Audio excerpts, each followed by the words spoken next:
Welcome back, guys, to Kick Like a Girl, episode 13. I'm super excited about our guest today.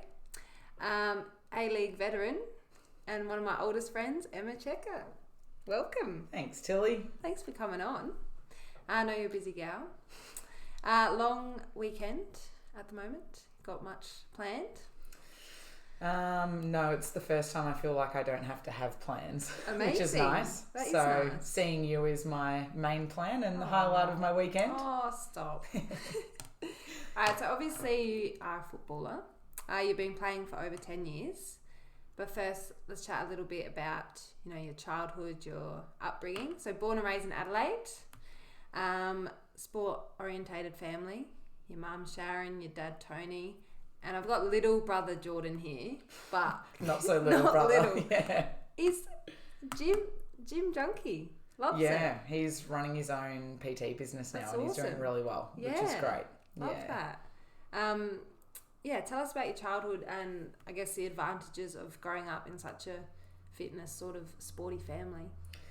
Yeah, we were definitely a sporty family, and I think like all of my childhood memories have something to do with sport, whether it be in the backyard running around or at the footy on the weekend. It was just everything revolved around that. But I think it's one of the things I'm most grateful for, and I always had the opportunity to try every possible sport under the sun, and whether it was us trying it out at home or having the opportunity at school or club, we were always encouraged, both Jordan and I, to try everything and decide what worked for us. And I think if it weren't for that, I wouldn't feel like I was able to be so set on football being the final decision. And all of my fondest memories have something to do with kicking a ball around or backyard cricket, all sorts. Yeah.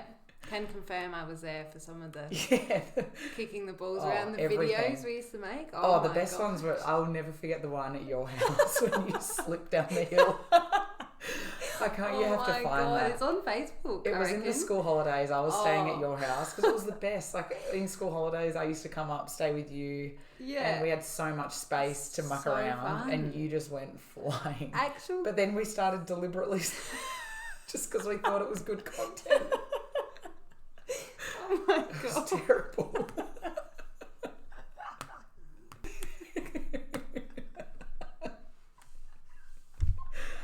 What were we thinking? Oh, this would be funny for people to watch. Us deliberately slipping, juggling down a hill. Oh my gosh.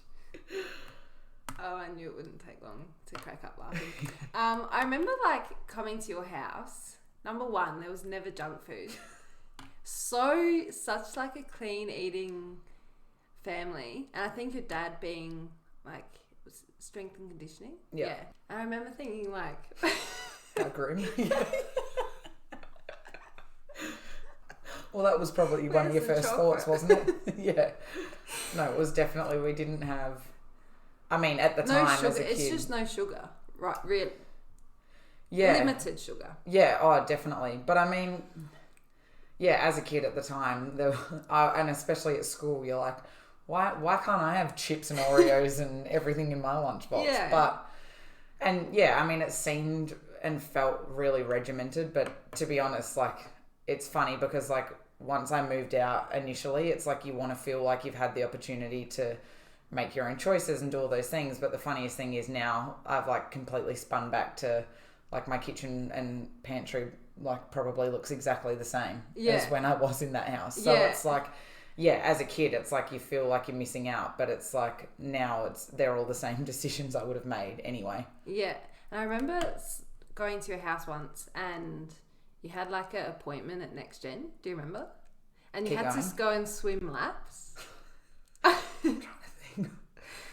Keep going. I remember, and I was thinking for example, if that was me, I probably would have just not done that day, but cause you were staying over, weren't you? Is that when? I think so. Yeah, I do remember. But I remember being admiring you so much for I've got to do this because for whatever reason, whether it was state or if you were playing A-League at that time, I think you were, and you just got it done, and we went there and I sat by the pool and watched you swim. That's right. Yeah, got it done. But I can't remember what you were doing there, but It was probably, I mean, from memory, it was probably either recovery or rehab or Yeah, something. But I think. Yeah, I think like that's always been like the one thing, and you know, it's been my thing is that if I always do the little things, like I feel like that's what I have made my point of difference, and it's like I feel like I knew early on I was never going to be the most skillful player in a team, and I still am not now. Like that's not what I bring to a team. And I'm not the most technically gifted. I'm not the most tactically, they're not my strong points. And I think like the little decisions like that they're still the ones I make now. Yeah. Because I know they're what make me different. And I think it's like, you just have to find where you can have your point of difference. And for me, it was in those little 1%ers because they do just add up. Yeah, 100%. You went to Emmanuel College. Where Leighton Hewitt and Carl Chalmers also went. So pretty impressive sports hall of fame, which you got inducted to, which is pretty cool. I saw a video of you like taking off the thing and there you are on the wall. Yeah, it was really special. Yeah, that is awesome. What was it like going to that school?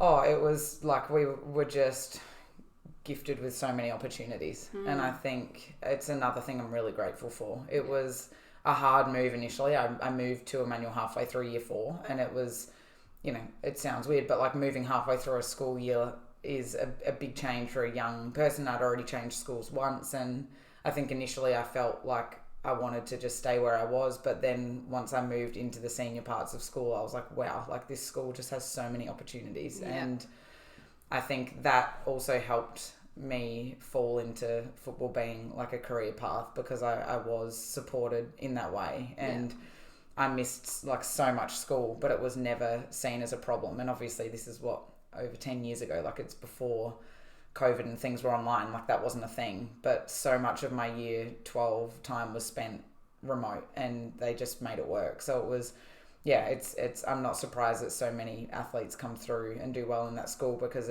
it's important to the school that, you know, you have those opportunities. Yeah, nice.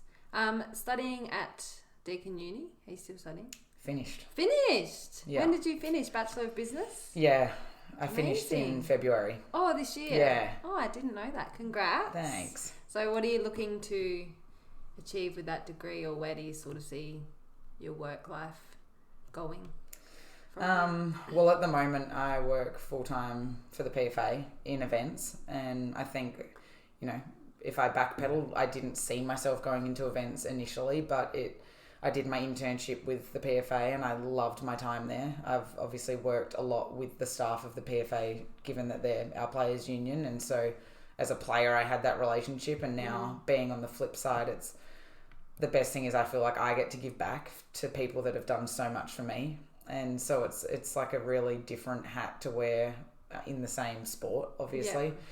I'm there on a contract at the moment to work in the events area, and longer term, I always, you know, you end up with so many mixed thoughts, and I think up until probably the last 12 months, I've found it really hard to pinpoint what I want to do because I've only ever prioritized football. Yeah. Even though I've studied to prepare for afterwards, it's just like been hard to narrow it down. Yeah.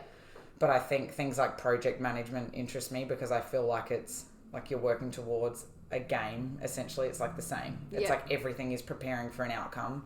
So I think something along those lines. But I always eventually see myself in something sporting related. It's hard to take that out of your life. 100%.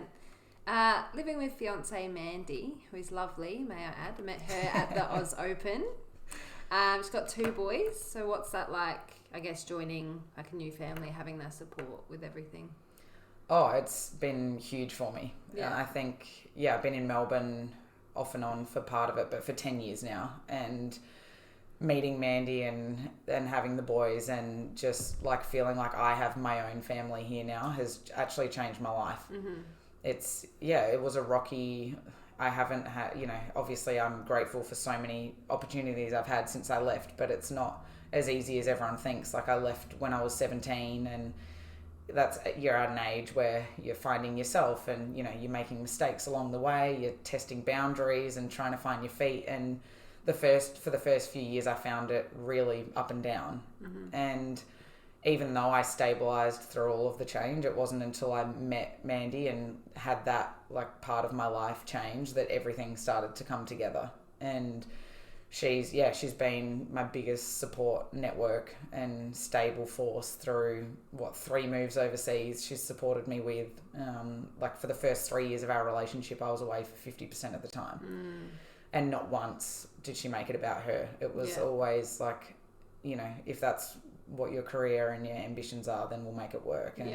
And for kids, that change is hard. So it's like, you know, she has given up a lot and a lot of change to, you know, mend the dynamics when I come and go as well. So it's hard on everyone, but I think now that I've decided to no longer go overseas, it's like we're in a really good place and it's been really nice. Yeah.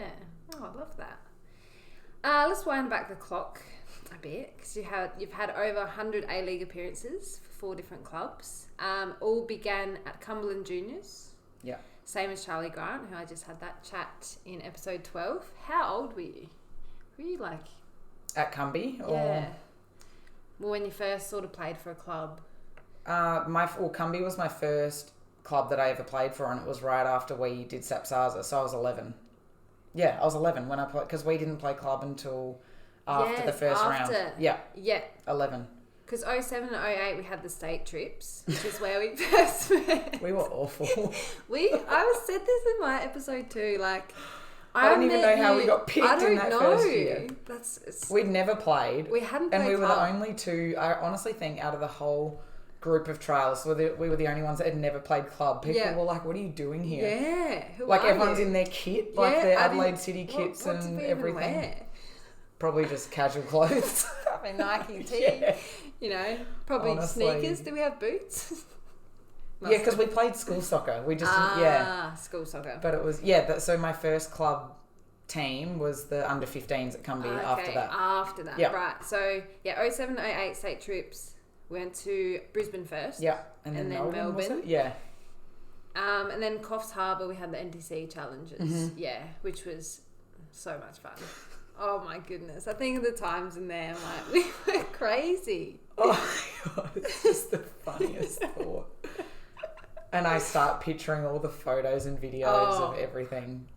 Oh my goodness. From the what was it? Like we had Coffs, AIS, the 2 Sapsaza ones. Yeah, there was so many good trips. Yeah, we had under 17s trials. That's right. At AIS. Yep. Oh, so fun. Yeah. 2011 it was Sassy. Oh yeah, that was Glory Days. Great. Kevin McCormack. I always get him confused with Jenna. Yeah. Chris Goddard. Remember Adam? Oh my God, yeah, yes. So long ago. Oh. He was like our little strength conditioning. What year was Sassy? 2011, I think. Yeah, I think my first one was 2010, and then we were together 2011. Because I only had 1 year. That's right. Before Before it closed. Yeah. Yeah. So 2012, you've had your under 17 Australian debut versus New Zealand. Did that stem towards your senior sort of camps, because that same year you made your debut in Hong Kong, 4-0 win for the Matildas? So it was like playing for your country. Yeah, that was a big year. Yeah. Because you're only... I was 16. 16. Yeah, I think I was 15 when I had the first under 17s game, and 16 for Matildas. And I think it's like my response to this question has probably changed so much in the last 10 years. And I think the older I get, the more I appreciate how big it was. Yeah. And I think it's, when you're young, it's actually really, I mean, in a good way, it's probably why I was less nervous, but you don't actually understand the full magnitude of what you're doing at that point. No. And it was very different when we were 15, 16. There wasn't like the hype around the Matildas that there is now. Yeah. The crowds were different. The exposure was different. So it was, that was one thing, but also just like, it all happened so fast that I didn't have the emotional maturity to actually process it at the time. To comprehend. Yeah, it was big, and it went from the Coffs trip just kind of like bang, bang, bang. And I think what people, a lot of people look at it and think, well, how does that even happen? And like, I don't even know, it happened so fast. But it's hard as a young person to work through all of that, and the pressure that then comes from doing it all so quickly is a lot. Yeah. So it was amazing, but it actually weirdly became really hard for a couple of years too. Okay. So then from then, because you hadn't played A-League at all. I'd played with Adelaide United. So Adelaide United just signed you as 15-year-old Dave Edmondson. Yep. 11 and 12 season. Okay, so you started that summer, and then early in the 2012 is when you started debuting. I reckon I was training on that year. Yeah, so more memories at Burton. Oh my God, Burton. Oh. What a hike that felt. Oh, for you? Yeah. Oh, yeah, true. Yeah, it was actually one of the only ones close. I just remember the drives all the time. Yeah. In the north, out near me. So it was like 15 for me. But yeah, most girls lived down the beach or south. So it was a while. So that was 2012. Played a year at United. 2013, played in the NPL 18s with the boys for Bacala. Yeah. What was that like? Yeah, it was really different. It was, I felt like at that point, based on everything that was happening, I needed like a different challenge, and that gave me a different challenge. And I think the nice thing about it was there was familiar faces for me. Chris Goddard, Carol Goddard were all at the club, and I had, a couple of boys from school that were at the club. So it was a big change, but it was made easier because I had familiar faces. But it was, I think the main thing was that it was obviously physically quite different, and I wanted to play in a faster paced game, which it was, I think it did a lot of good for me. It was hard in a lot of ways, and at the time, not everyone loved that a girl was playing in their league, and I think that's it's just the reality of how it was back then, and not that it's right, but it was viewed differently, and I think that came again, it kind of started to add to the pressure that I felt of things. You feel judged and you feel criticised, and it's hard when you're young to feel like you're actually being supported when there's so many things and again, you're so young that you can't actually see the people who do have your back. So it just starts to kind of add up. But I think it was a really great experience for me still, and I'm glad that I did it. Yeah. George said before that he played against you one time. Oh, yeah, he did. Yeah, for the Power Hills Knights. How funny. Oh, my God, I actually forgot about that. Who would have thought, that's the best. 10 years later, here we are. Oh, that's amazing. Oh, that's awesome. Then you went to Victory, which was under Dave Edmondson as well. So is that how that kind of came about? He got the gig there, and then you'd had that relationship as well? Or were you heading to Melbourne anyway? Do you remember how that kind of went about? Yeah, I really enjoyed my time under Dave. Even now, if I was to talk about like coaches that I've really loved playing for, he's one of them. Yeah. And he obviously gave me my first big opportunity to play in the league, and he trusted me when I was really young. And at a time when he didn't have to, and he gave me a go, and he stuck by me. And I think because I felt like I could succeed under him, it was a big reason why I felt like the move to Victory was a good one. And I also felt like I kind of needed a change, and it was a big one. When I was 17, I was still in school when I moved. I remember flying back for exams between games that year. And it was, in hindsight, I'm like, wow, like why did I move so young? It was so big. But it was probably the best thing I ever did. And I think it I wasn't perfect. I made mistakes along the way. I had to find my feet, and, you're fending for yourself. It was a big adjustment. But the consistent factor of having Dave there was big for me. And I really enjoyed my time under him. And obviously my first year at Victory, we won it. So it ended up being a really exciting move. Yeah, amazing. Even I remember about Dave, he was quite like serious and a little bit scary. But I remember, all his drills, his explanation with everything just like made a lot of sense. Oh, it was and awesome. You could tell he was very professional in the way he carried himself. First year with Dave, did you have Joe Montemuro?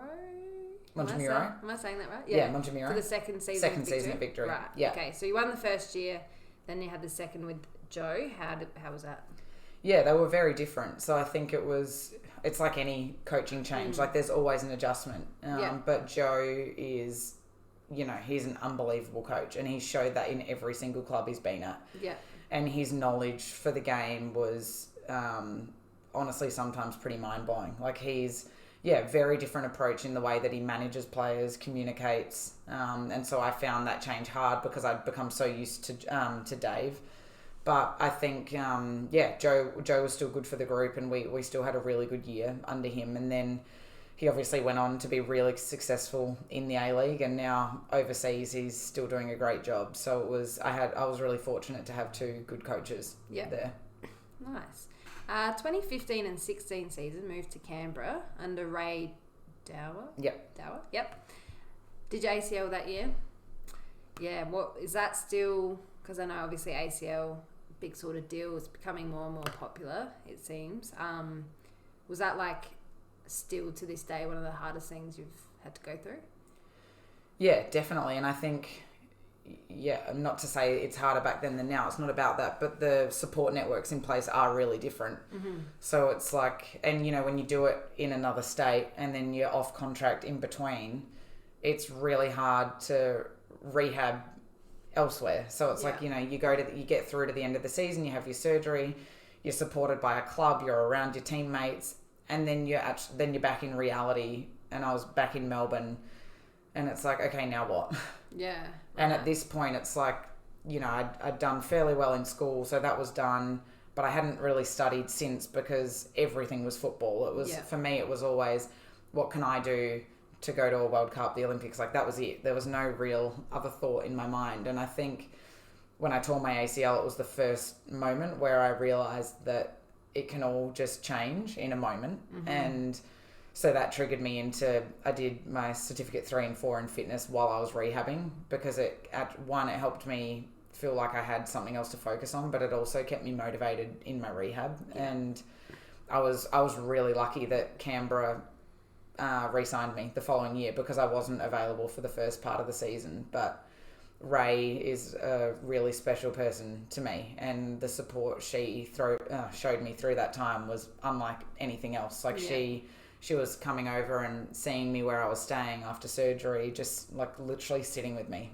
and just being there. And it's, like every coach brings something different. And what Ray brought me through that time was genuine care and support. And I'll always hold that close. Yeah. South Korea, the year after. Another tough year. Hyundai Steel's Red Angels. 3 games. What was it like playing in an Asian country? Obviously a new continent, which is awesome. But obviously as well as the injury. So you probably think at this point pretty rough sort of couple of years, one after the other sort of thing. What was the playing style in Asia like compared to Australia? Oh, it was really different, and I found it really challenging because it exposed my weaknesses in a way that I'd never had before. And it was like, they're so skillful, technical, everything is really sharp. And I'll never forget, like for an hour before every training, you'd get 4 cones and you'd set it up in just a square, and you would be in that square with the ball. It was like a metre by a metre, and you'd just do ball mastery for an hour every day. And like you were juggling, doing tricks, skills, and the ball, and you weren't allowed to leave the square. Right. And like I was the only one that would end up leaving my square. Yeah. So it was, it was tough. Yeah. And I think culturally, there was things that I really loved, and then there were things I found really hard. And the coaching style was really different. Like the hierarchy system was something I wasn't used to, but at the same time, again, like my experience there was hard, but I would never change it. And would I do it again? No. And at the I think it's that kind of move is only something you can do when you're really young and kind of bubbly and buzzy to go and do all of these new things, because it was like we lived in an apartment complex all together. There was 7 people in my apartment, like 3 in each bedroom, and then because I was the only one that didn't speak Korean, I was in my own bedroom. But there was 7 of us. Yeah. And then it was breakfast, lunch and dinner together every day, curfew every night. You didn't get a schedule. The coach would just message in the group and say, bus at 9:15, and you just have to be ready. Yeah, right. So it was like almost like military style kind of structure. But yeah, it was okay. And then obviously I'd just gone through being out for a year, and then it definitely, I spiraled down when the injuries started to kick in. Mm-hmm. And was that a different injury at that point? So it wasn't your knee? No, originally it was my ankle. Okay. So I tore my ATFL and my CFL, which was in my ankle, and I was out for a pretty lengthy period of time. Mm-hmm. And then I came back and I partially retore my ACL. Yeah, right. Yeah, that's tough. So the language barrier as well, I think, would be one of the main things. Just like even sitting down, having a chat sort of after training, you didn't really have that. You know, compared to obviously Australia, the connection. it'd be massive. It's like, I'll never feel like, we used to sit, there was this one girl, she was so lovely in my team. We'd take our phones, we'd go sit at coffee, and she would sit on Google Translate to talk to me. Oh. Yeah, and like a couple of them spoke, like to be fair, a few of them had decent enough English that you could get a bit of a conversation, but it wasn't ever fluent. Like we called it Konglish. It was like Korean and English combined. Like they would speak little bits and pieces, but we'd sit on our phones and just Google Translate. Yeah, right. Interesting. So back to Adelaide United, and became the league's youngest captain at 21. Did you know that? Yes. I read that I somewhere. only found it out recently though. That's pretty cool. So a 2-year deal, which after that season, the 4th most appearances at Adelaide United at that time. So also like going back to the city. I know I was excited because I was like, Emma's back. She's been gallivanting the world. What was it like coming back home, seeing your family, and just being in that environment again? I was really excited to come home. That decision was probably one of the easiest ones I ever made, because I'd been gone for 4 years, and just a lot of injury struggles, and like mentally I felt like I wasn't where I wanted to be. I just needed to recalibrate, and I felt like the only way I could do that was by being back at home. And so at the time it was exactly what I needed, and it was in some ways a really hard adjustment, because I think when you leave your home club and then come back in, it's not always an easy transition. But it's where I wanted to be, and I felt really excited by being back there with familiar faces, and it's special. Like when you play for your home team, it is really special. And obviously now that I've been gone a long time, it's I live now in Melbourne, and this has become home, but Adelaide is still my home. Yeah. It's where you grow up. It's different, and for me, being back in an Adelaide United kit was I was really proud of that, because it meant so much to me. Mm-hmm. The year after 2018, back to Melbourne, signed at Alamein. What was it like, I guess, first time in the Victorian NPL? You hadn't really played much at all in SA. I'd played with Ashburton in Melbourne but like not for long. Not for long? Yeah. Like compared, I guess, the scene in Adelaide as well, but like moving to Melbourne, obviously more people, there's a better competition. What was it like playing for Alamein? Yeah, it was really good. I enjoyed my time there. I feel like I've been really lucky to have so many good coaches, and Sinisa, who was my coach there, was like, he just wrapped me up with warmth. Like, it was at a time where, again, I was still not overly grounded in where I was at, and you start to feel like you're living out of suitcases, because I was. And it's 3 different states, different countries, and you just start to feel like you're pretty unsettled. Yeah. And he really helped me find my feet by bringing me in at Ashburton originally, and then Alamein. It was being at that club was what led me to meeting one of my most special friends in Melbourne now, and I was fortunate enough to move in with her family for a period of time, and they then became my Melbourne family, and that gave me my first feeling of stability being away from home. So it was good to be back. Yeah, nice.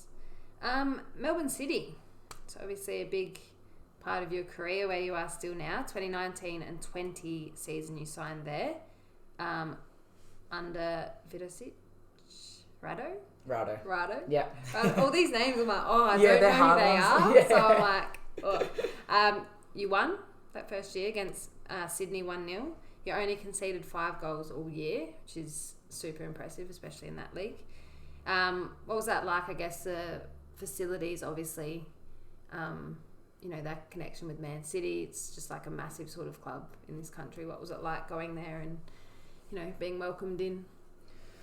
Oh, I think the easiest response is I'll never forget when I first walked through the sliding doors. And to be honest, I was originally completely closed to going there because I felt like I still wanted to be at home for A-League, and it wasn't until last minute that I even considered going and looking at the club. And it was, again, this was probably one of the hardest moves I ever made because I felt committed to Adelaide, and at this point I'd been back for 2 years and I felt like we were building and I felt like we were working towards something that mattered to me. And so going and even looking at another club felt hard because I didn't feel like it was right at the time where my loyalty was. But in saying that, when I walked through the sliding doors, I was just blown away and I just knew it was where I needed to be. And I was really ambitious at that point in my career and what I wanted to achieve. And I knew that to give myself the best chance of achieving that, I had to be there. Yeah. And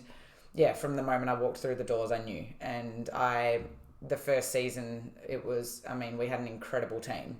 And not just, we had incredible individual players, but we had an awesome team. And it's easy to say that, it was because of who we had, but you still have to be able to play together. And to concede such few goals and to go undefeated and win the double, like that takes a team. And we had that. And it was just, that year was really special. And my time at City has just been awesome. Yeah. Love that. 2020 moved to France, FC Fleury 91. Yeah. How did you manage that? And was that the middle of COVID? Yeah, it was just because COVID kicked in at the back end of my first season at City, and then it was the travel around going there was intense. Yeah. Getting cleared to leave. Yeah. Another injury. I see your face when I'm saying these countries and you're just like, oh my gosh. Everyone has an attachment to an injury. Literally. No, not all of them. Tibia. Yeah. Yeah. I guess after, moving countries, like you said, lucky you had the support with Mandy, but like another, it's not just moving back to Adelaide, it's not just moving to Melbourne, like it's so far.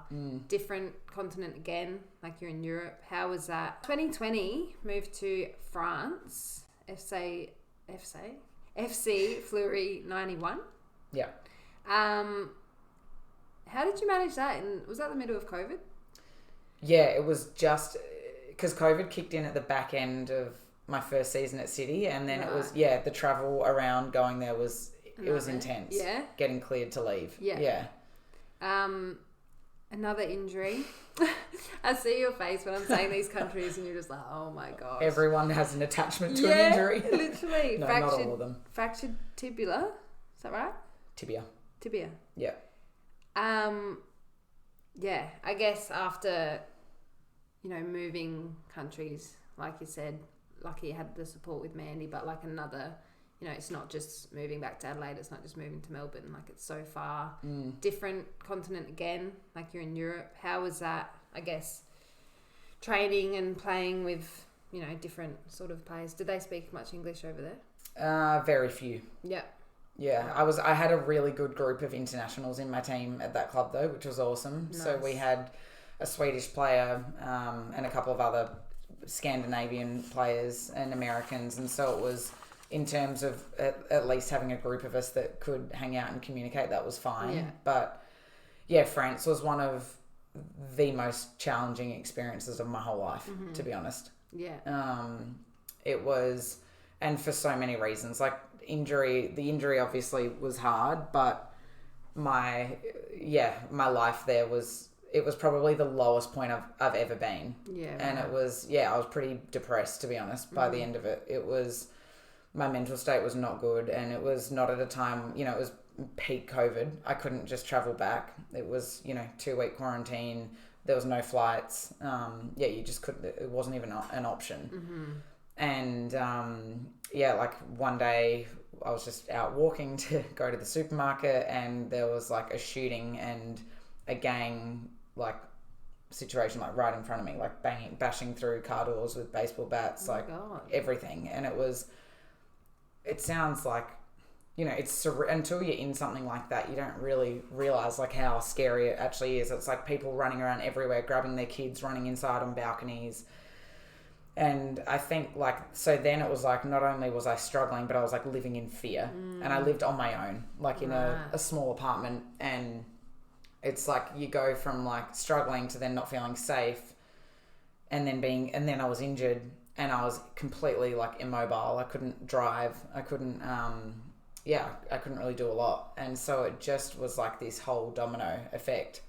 And at the time when I signed there, it felt like, it was the biggest move of my career. Like the French league is massive, and I was really excited.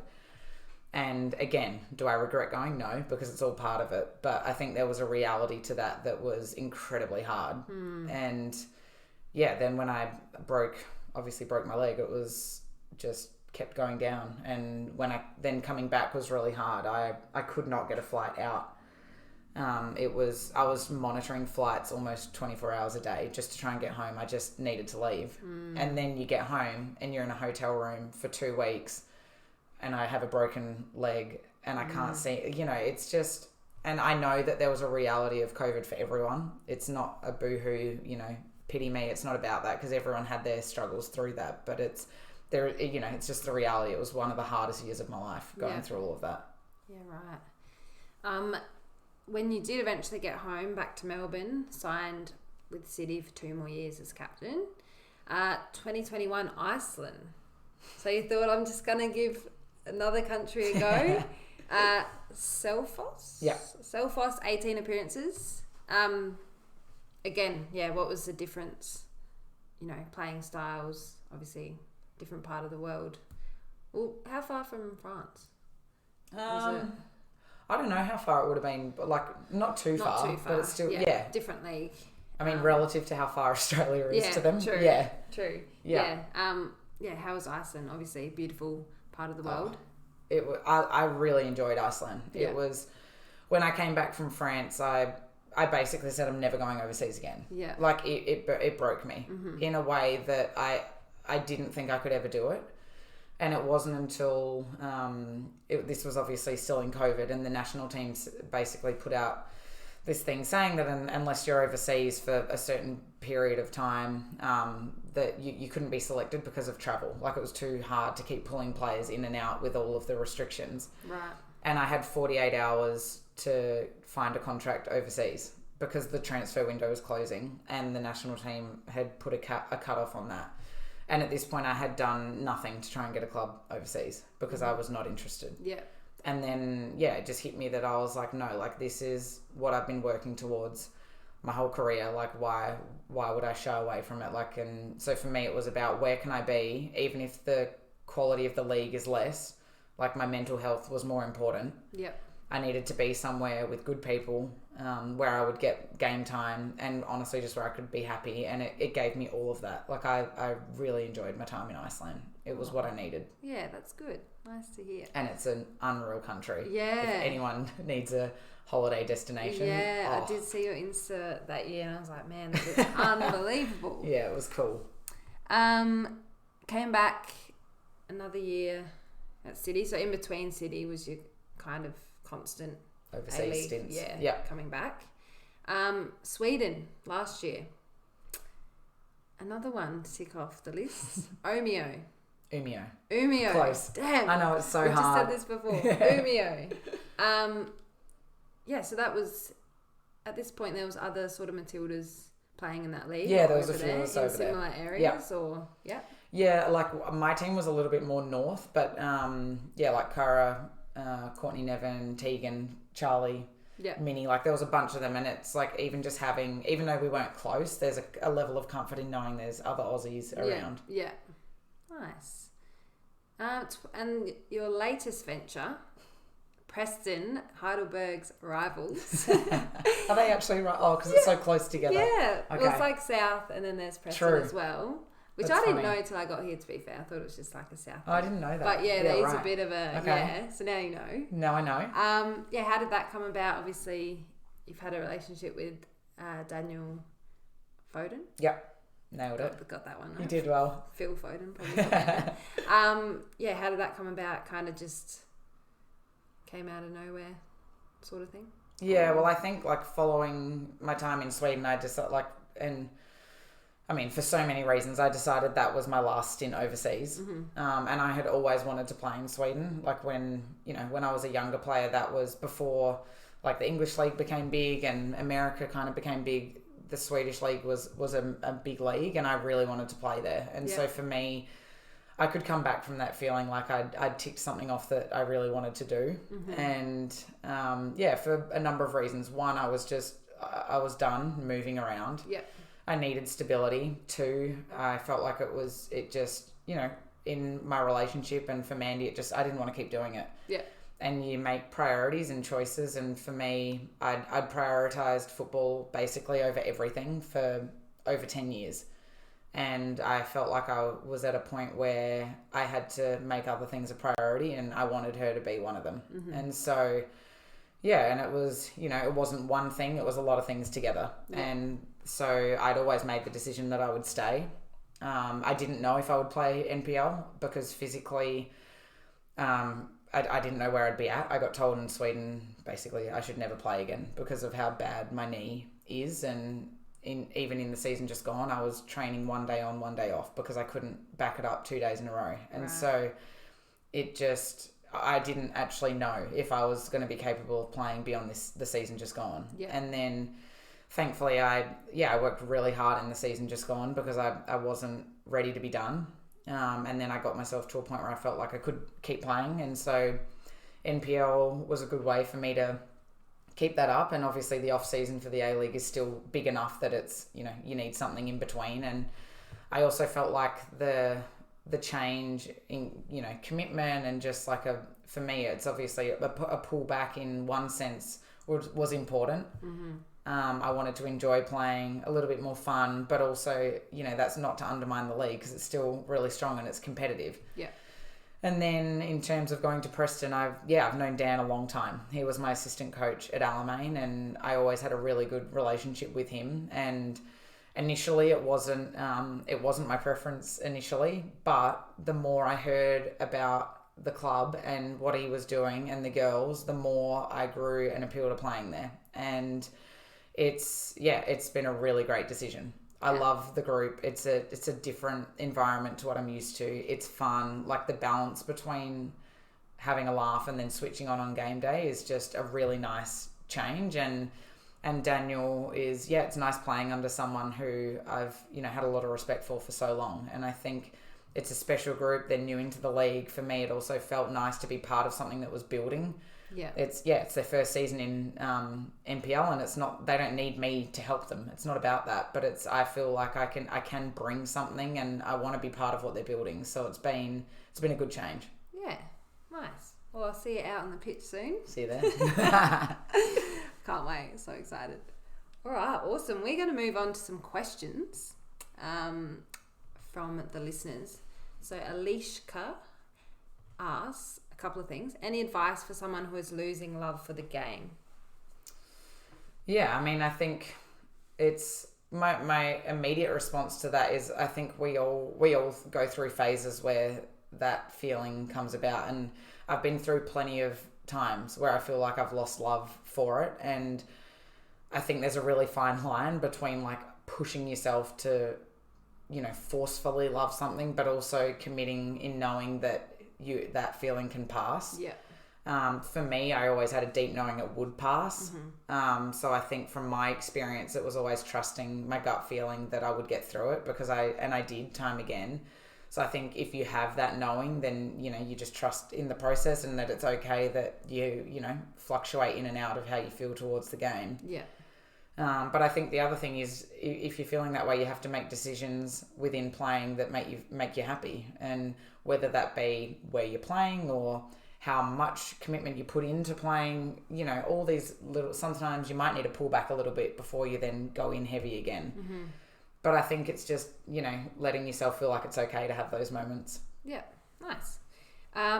Anything you would go back and change within your football career? That one's interesting because a few times you did say during that our chat just then that you wouldn't change any of the overseas. Although looking back now, you think, "Oh, that was hard. That was horrible. I wanted to get out." But yeah, obviously shapes who you are today. So I wouldn't change anything. No, yeah. Yeah, I just wouldn't. Like, it's because in hindsight, when I look back on all of them, like every challenge or every high, low, or like all of them, you know, it sounds cliche, but they've made me who I am today, and it's true. And so I've grown from all of those experiences, and the hardest ones, you know, in reality give you the most opportunity for growth. And so for me, it's like, again, would I put myself back in those positions again now to those extremes? No, but they've given me the greatest lessons. And I think for me, that's why I definitely don't have any regrets. Yeah. Hayden asked, any future overseas aspirations? Unfortunately, Hayden, my time overseas is done. Hayden also asked, best Matildas game you've played in? Oh, that's a good question. Oh, I'm going to twist it to being the most special one I've played in. Yeah. Was at home at Cooper's against Chile. Yeah. And that was the most special game I've ever played in. Yeah. So I think in terms of that one being memorable, that one is a big standout for me. Yeah. I remember seeing you after the game. And Yeah. You were like, I couldn't believe it. Yeah, just can't believe this is happening sort of thing. Like you just never think, it's one thing to play in the team, but like to do it at home, like it's, I don't know, I don't think I ever thought that was possible. Yeah. Oh, I love that. And best country you've been to? Hayden also wants to know. I guess you could say that as like a tourist, maybe? Favourite? I mean, I've never travelled as a tourist, but I've definitely, I've never been on a holiday that's... As a tourist, but footballer? I'm trying to think where... You need a holiday, girl. No, but I feel... I'm not a big, like, I'm not inclined to go on a holiday now because I feel like I have been really lucky to be exposed. Like, with the national team, you end up... Just to go and relax somewhere? I can like just, you know what, for me, getting on a plane is not relaxing anymore because I've done it for so long. That's true. You might be the only person that doesn't want to go on a holiday that I've spoken to, which is fine. No, see, I'll happily go down to Sorrento for a little weekend away, but I just can't be bothered. Okay, so day trips are fine. Or even a few nights. I'm just not inclined to like go on a big trip. Yeah. But overseas is a lot. Yeah. Yeah. Oh, that's a really hard question. I loved Portugal and Cyprus when we went on for tournaments there. Yeah. But then, actually, like England is probably honestly my favourite. Yeah. Like it was kind of... we weren't there for the national team, but I stayed on. This was during COVID. I stayed on and ended up spending 3 weeks training there because it was in between seasons, and I loved London. It was one of the coolest places I'd ever been. Yeah, England is cool. Awesome. Caitlin, how old were you when you discovered your love for soccer? At state trials? Well, I don't think I loved it straight away because I thought I was terrible that first year. But then you got picked and you're like, Well, it's just true. Like as a kid, when you get recognised for something, you're like, wait a minute, could I be good at this? Yeah, true. And I think, like initially I didn't know that it was going to end up in being my career path. Like you can want it, but you don't think it's necessarily possible. Yeah. So I would say that I started and at the time I was still doing like athletics at state level. So I didn't really know what path I wanted.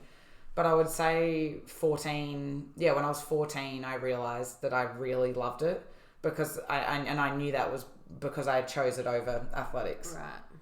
Awesome. George, most famous person in your phone? Oh, God. I mean, there's the obvious, it has to be Sam. Sammy. Yeah. Yeah. 1 million followers? Unreal. Yeah. It's massive, so good. So it's good awesome. To see. It's just, it's actually really incredible that a player of that caliber is an Aussie. It's awesome. Yeah. She's doing really great things. George also asks, if your life depended on someone answering a FaceTime call right now, who would it be? If my life depended on it? Yeah.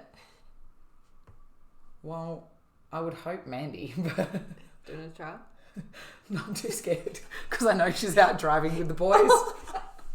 Okay. I'm like, it's too high risk. Look, she would answer if she could. Okay, fair. That's okay. Actually, my mum would answer. I know she would. Yeah. Can we quickly ring her? Like right now? Yeah. Oh, God. Pressure's on. If she doesn't answer, I'm going to fully cut.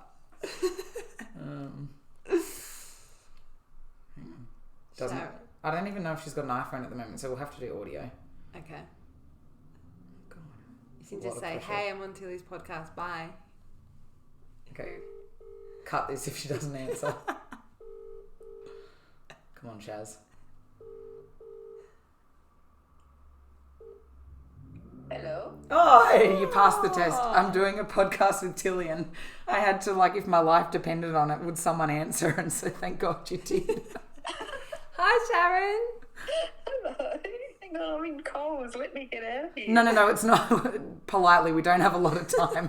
It was just, we're in the middle of recording it and I just had to see if you would pass the test. Oh, I'm glad I passed. Yeah. You did well. Excellent. Thanks, We Sharon. had fun together this morning. Yeah, we'll do. We'll get back to the podcast, but thanks for helping me succeed in this. You're very welcome. All right, I'll speak to you soon. Okay, Bye. Bye. Nailed it, thank hilarious. God. I was really Good old nervous. It mum. started calling a few times. You're And like, oh, the Yeah. pressure. Love it. Good. Check. Helen. The other Tilly. how do you turn off a noisy tap? Do you remember this story?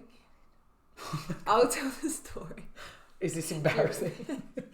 Sort of. Go. So Chex was at my house for a sleepover, and I live like on a farm, and like our house for some reason had like the worst plumbing, only in our shower. It was the shower that was dripping. So the trick was you had to turn the hot water right up. You couldn't just half do it, otherwise this horrific sound. It was like boom, boom, boom, boom, boom. I will never forget I'm that. in and to be fair, I didn't tell you because You I'm didn't a even horrible warn person. me. Yeah, because I wanted to like test you. And I'm in my room sitting on my bed just waiting for it, and I can hear you like low-key screaming in there. You're like, what is going on? I think it's a video somewhere. Oh my gosh.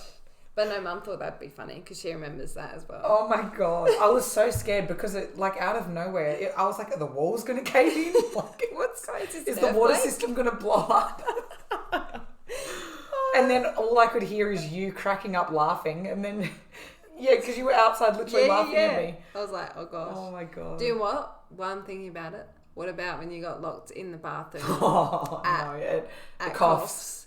That was awful. So Emma somehow locked herself in the bathroom, and Victoria Ballaminos probably had to come. She was the team manager for us. Yeah, she was the manager, and she had to wedge her, like get a knife and let you out. But you, Yeah, but like in all seriousness, I don't have issues with working out locks. It broke. No, it like did it actually broke. No, she was like Yeah. Jess Waterhouse. If you're listening, she will remember. Vouch for me. You were about to jump out the window. I looked and I opened it and I was like, it was too high. It's Like too I high. couldn't do it. Oh. And I was like banging on the door. We had the whole team was like, oh my God, Emma's stuck in the thing. Like everyone was in cabin 10, like Oh my God, remember the laughing song? but half key. Do you remember the Cabin 10 song? Tried to take that out of my memory. Oh my No, goodness. like it was a full song.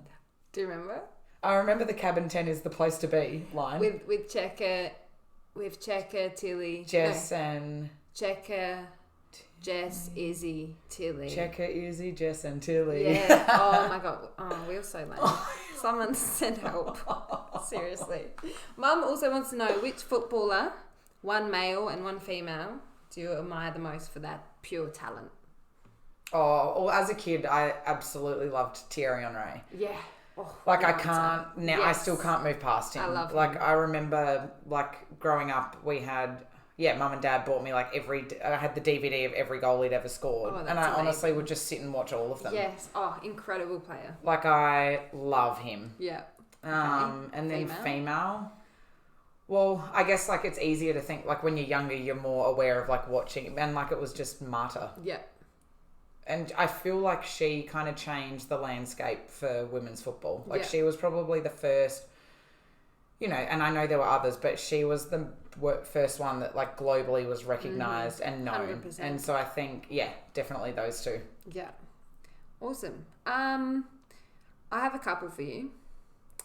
First, I want to talk about or ask you about New Balance, because that's been a brand you've been associated with for quite a while. How much has that changed since since you first signed with them or whatever? As in the brand? Yeah. Oh, like, The popularity. it's crazy. As well. Like, yeah. it's funny, and I always retell this story. Like, I'll never forget when I first signed with them, and, like, I kind of copped a bit of slack. Like, Yeah. everyone's like, why are you wearing New Balance? New Like, why would you Balance, sign with them? Yeah. Oh. And it was like, you know, through the national team, you'd get Nike boots, and it was like, people were like, why would you go from wearing Nike to wearing New Balance? And, you know, like, they knew at the time that their boots weren't perfect, but they, like, were just this brand that was so determined and committed. And it's a family run, it's business, like, it's so different. And I met, like, the people I got to meet through the brand so early on. Like, I went to America and just had incredible opportunities with them, and I honestly just grew this really close connection to the brand. And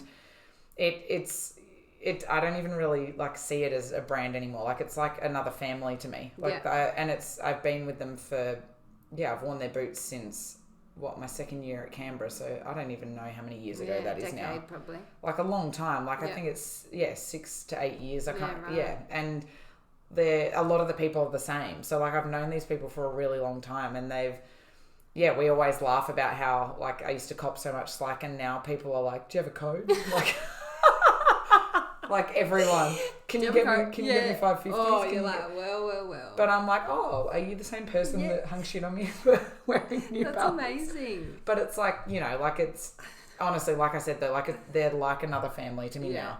And I feel really proud, like, to represent them, because I feel like I've been on this whole journey with them. Mm-hmm.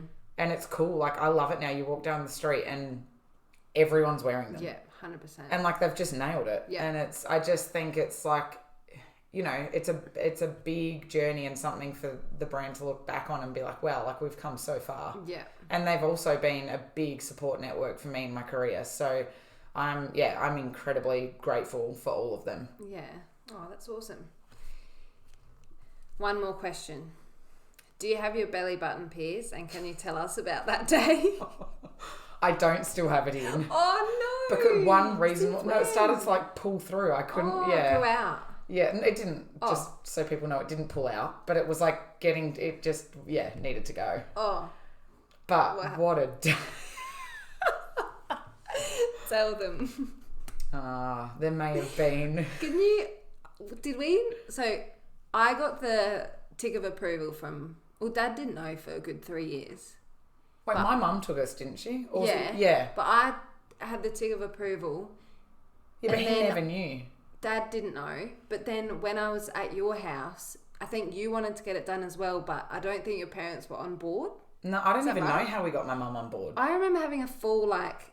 I'm pretty sure we, like, sat down with and our spoke mums, about probably. it. With your mum? Was your dad there? I think your parents were both there. Dad was fine. Yeah, Dad was fine, but I think it was just... And then you're like, well, Tilly's got it done. And then I think that might have been, like, what got us across the line. So then off we go. Wait, we're at Harbour Town. Off we go to Harbour Town. Essential Beauty.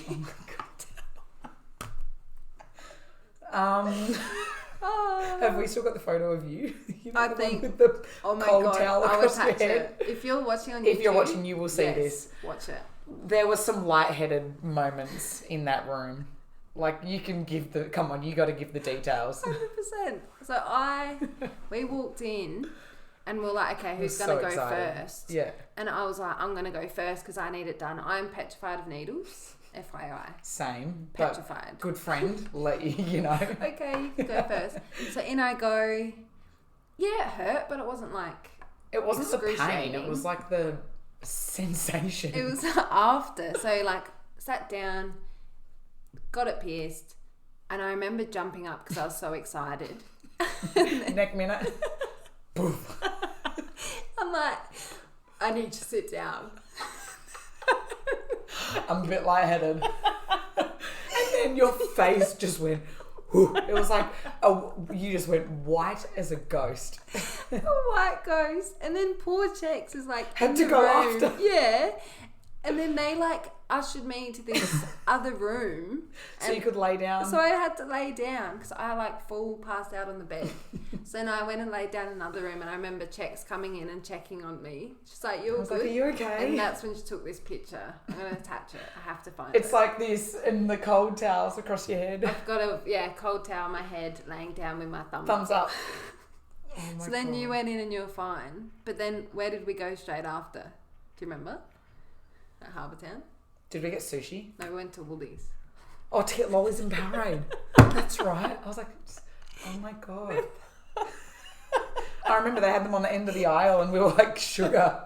But then I had to sit down in the middle of the checkout. Oh my God, I forgot that bit. Wait, is this when self-serve was a thing? Yeah. I quickly went in and got the Powerades and you sat on the floor. Yes, I'm like, I have to go. And I tried to exit the shop and I had to sit because I was about to faint again.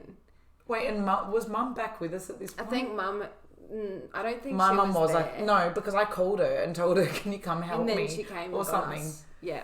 Oh my goodness. I was like, we've got a bit of an incident. Tilly's on the floor in Woolies. Oh my God. But the that funniest story's thing my was, favourite. it's like, it was the weirdest combination of like panic and stress because I was like worried about you. But then Yeah. I was in hysterics because it was so funny. You were like full mum mode that day. I'm like, Well, I felt like, I needed to care look for after you. Oh, the best. Oh, I love that. Oh. All right. Now that story's out the way. I've got a was little funny. challenge for you. Okay. I've got 5 voice messages I've just clipped from different people. Okay. You have to guess who they are. Oh, God. Okay, so the first Crop it if I don't get this right. 4 are football related, and then number 5 is just random. Wait, can I just be clear on, do I know these people or they're just anyone? They are well-known people. Oh, God. Okay, just to be clear to people listening and viewing, I am dead awful at this stuff, so don't have high expectations. All right, first one. Play it. I think like during the tournament, it's more emotionally exhausting after we actually are like so Kayla sleep Morrison. deprived. Like it's Sounds like physically her. exhausting. Oh, it's not. Oh, it sounds exactly like Does Kayla it? Morrison. Does it? Go, wait, keep going. Sorry, Kayla, but So I'm gonna go after. I'll play it I again. think like during the tournament, it's more Oh, no, that's emotionally nothing like her. exhausting after we actually are like so sleep deprived. Like it's physically exhausting. She plays for the US team. yeah, I was like, thank you. I'm pretty sure it's an American accent. Alex Morgan? Yeah. Okay. I meant more like I was like, a big player. yeah, Like okay. a I was like player. sleep deprived after a game. Yeah. Yeah. Okay, Alex Morgan tick. Yep. Do I give you that one? That's a 0.5. Oh, okay, fair. Okay, oh. Yeah, and in the first half I could have scored more. I had along with the goalkeeper. No, it's true. I had along with the goalkeeper with the pass from Nath. I had the rebound with Gundo. I thought he was going to play the ball. That's why I went a bit more. Okay, I'm terrible with this. Wait, if you're that offended, it has to be. Oh, it's Haaland. Yes, it's Yeah. Okay. Haaland. Your response gave me that. 1.5 out of 2. All right, next one. Yeah, well, I like here. I like the club. I like the atmosphere we have here. I like the seat, the players. I think we have like so much. Well, initially I thought it was Cote, It does sound like Cote. but then it's not her. Can you go again? Yeah, well, I like here. I like the club. I like the atmosphere we have here. I like the seat, the players. I think we have like so much. Oh, I'm not going to get that. I don't We've think. already spoken about this person on this pod. Just before. We've spoken about a South lot. American, obviously. No, you're going to have to give me this one. Smarter. Oh, yeah, I wouldn't have got that. Okay. Okay, all good. Next one. We played in England Catley. not long ago with the national Nice. team. Yeah. I thought you'd get that one. Yeah. And this one's a random one. Okay. See how you go. But Non-football. when we bring it into the operating room, what music would you like to listen to? And I go, what do you mean? Why am I listening to music? And Oh, okay. Firstly, I'm terrible with comedians. So if it's a comedian, I'm not going to know. in there, and I go, No. You're going to have to... I know I'm really bad. I know. Adam Sandler. Okay. Okay. Yeah, I'm terrible with that stuff. That's what did alright. I get? 3.5? You got Morgan, Harlan, Not and Marta. Catley. Yeah. 3 out of 5. You know, that's not bad. Yeah, I'll take it. All right, sweet. Okay, Oh, moment of truth. moment of truth. Your dream team. So I need to get this up. anyone that you have played against or with in the WMPL. So Okay. you can't put the Matildas team. Sorry. That's okay. I've gone with a full South Australian team. I love it. Adelaide represent. Yeah. So, yeah, I'll say the position and you tell me who and Okay. one reason why. Okay, Okay. goalkeeper. Shan. Shan. Macca. Yeah. Common. She's a Oh, common she's pick. just a weapon. She's a weapon. Yeah. Love that. And she's just a ripper teammate. Yeah. Good laugh, I hear. Oh, she's so funny. I'm like laughing just thinking about it. All right back. M. Hodgie. Hodgie. Love that. Little weapon. Yeah, she's out of... Yeah, every year I played for Adelaide, she was one of my favourite teammates. I got a real soft spot for her. Yeah. Oh, little Cumbie girl as well. Yeah. Yeah. Love that. Centre backs. Well, I feel like I want to play in this. Yeah. So, me and Ruth Wallace. Emma Checker and Ruth Wallace. Yeah. I know Ruth wasn't always centre back, but just play a there. sturdy, stable force. Oof, love that. Yeah. Left back. Where are we? Wait, did I not put my left back on here? Oh, it was Charlie Grant. Charlie. Good one. Yeah. Speaks for I mean, itself. enough said. Yeah, enough said. Midfields. First Midfielders. one is Dylan Holmes. Holmes. Love that. She's just a good all-rounder. Holds down the midfield. Yeah. With Ness Reid. Ooh. Ness Reid. Love that. You just need her. Everyone You do, needs a Ness. and she's the best as well. Yeah. Great person. And then Chids as the other midfielder. Yes. Julie Dolan medalist. Unbelievable. Unreal. Yeah, I'm really proud of her. She's Yeah. doing so well. Yeah. So well. I hear she's a crack up as well. Her and Sean. Like And very Reid. very different, all of them. But Imagine the God, laughs. yeah, they're a funny bunch. All right, love that. Wingers. Left side, I've got you. Oh, stop. Yeah, Thanks, Chad. need a Tilly. Everyone needs a Tilly in their Everyone team. needs a Tilly. Love that.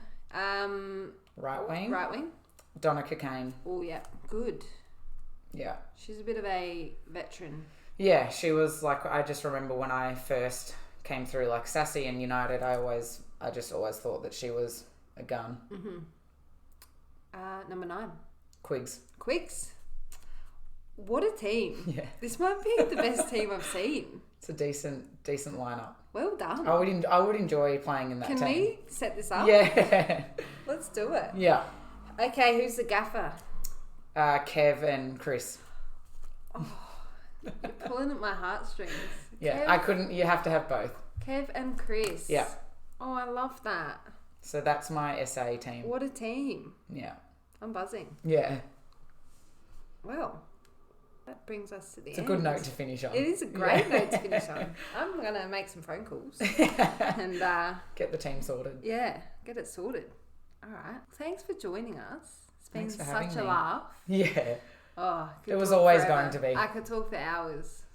Love that. Yeah. All right. Thanks for listening, guys. If you are watching on YouTube, make sure you subscribe, follow us on Instagram, and listening on Spotify, wherever you get your podcasts. Thanks. We'll see you next time. See you later. Bye. Oh my God. That was great. That was so fun.